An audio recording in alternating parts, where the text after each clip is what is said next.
Oregon versus Washington, all kinds of playoff, you know, implications, all kinds of things that could happen weird here if Oregon wins this game, which the line is telling you Oregon all day for Pac-12 championship, man. Talk to me about this game. Oregon win. If Oregon wins this game, are they in the playoffs? I don't think it's a lock. I think there's certainly a scenario they could win and miss.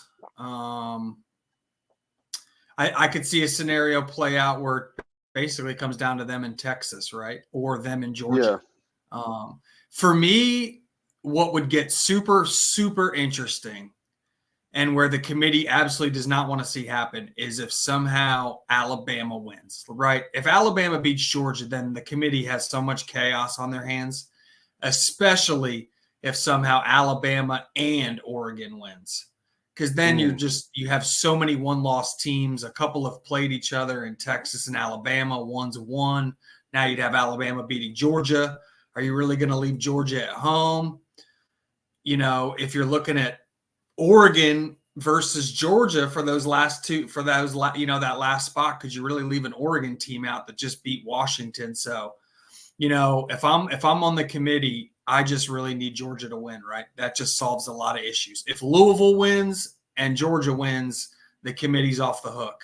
If either one of those things don't happen, or if the opposite happens in both those games, and say Florida State wins and Alabama wins, oh boy, your guess is almost as good as mine as who those four would be outside of Michigan, right? I mean, Can you leave? Could you really choose Alabama over Texas if Texas beat Alabama earlier in the year? I don't know. Maybe you can, maybe you can't. Those would just be some of the questions. If Georgia loses, this whole thing is total chaos. All right. So talk to me about the bet. Washington versus Oregon. Oregon favored by 10. Total was 65.5. Money line is minus 380. Why is Washington such a big dog here, man? It's like I don't get the line here. I feel like Oregon should have won, obviously, the game before, but we're on a neutral field here. Like, talk to me. The spread doesn't make a whole lot of sense to me either. A couple weeks ago, I was starting to look at the look-ahead line, and this line popped up at 8, and it was kind of stunning to me that Oregon was favored on a neutral field by that much. Yeah. I do think they're the better team. I do think they're more talented than Washington. I just think Washington just has that it factor, right? Like when they need it, they're kind of like the Eagles of college, right? Like when they have to have that drive, they've got two really good receivers on the outside and a quarterback that's just unflappable. So to me, this is just way too many points. Like I totally get if you're someone that's saying, hey, look, Oregon should have beat Washington at Washington. And if it weren't for getting stopped on a couple of those fourth down possessions, it probably is a different game.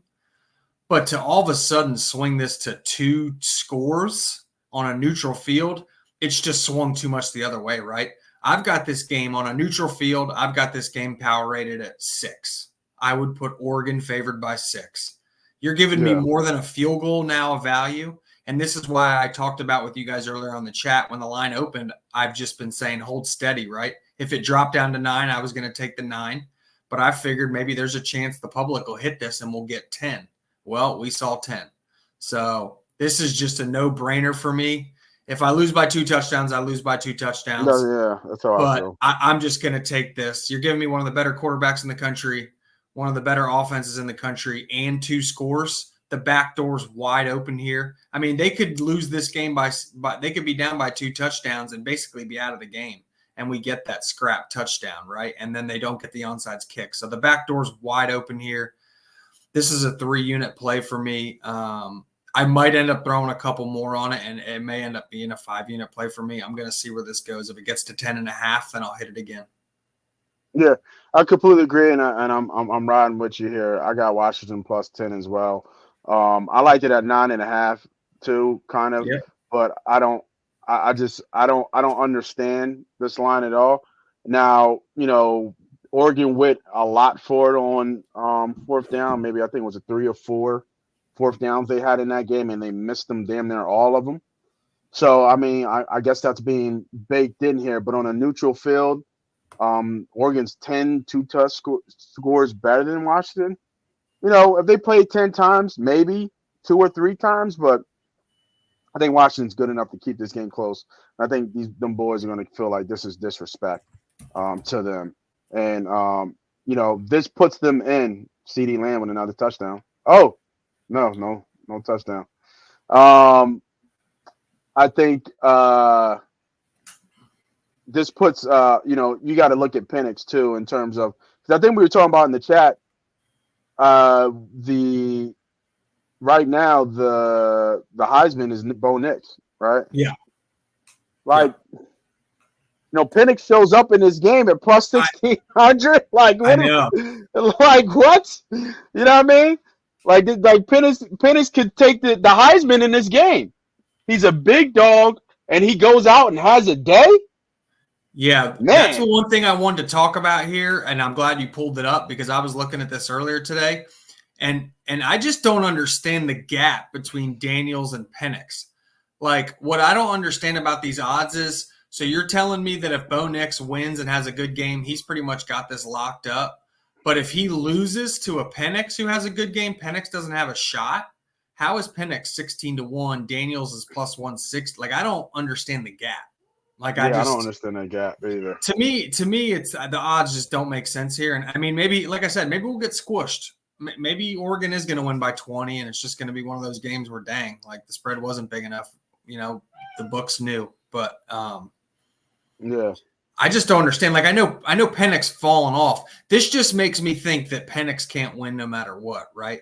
This basically tells me that, you know, Jaden Daniels isn't playing, so he can't lose. So basically what this is saying is even if Washington wins and Penix has a great game, that it's going to be Jaden Daniels, right? That's basically what this – if Oregon wins and Nix plays good, it's going to be Nix. If Washington wins and Penix plays good, it's going to be Daniels. So I don't understand that. Like, why did we just all of a sudden say Michael Penix doesn't deserve this? I don't understand that. Does Moreau have, like, say Penix and Nix has games? Does Moreau have value here? Like, can Jalen Moreau really sneak in?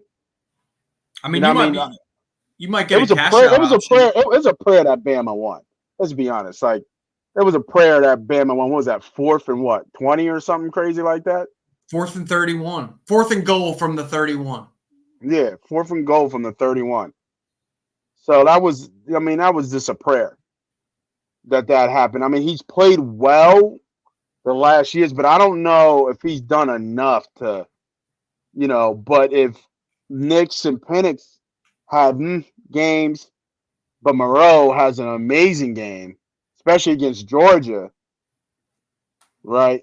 You know, does that even make sense? Like, you're right. Like, these odds are just, because like you said, if Penix plays, you're pretty much saying that Jalen Daniels, Dallas has scored again 17-7.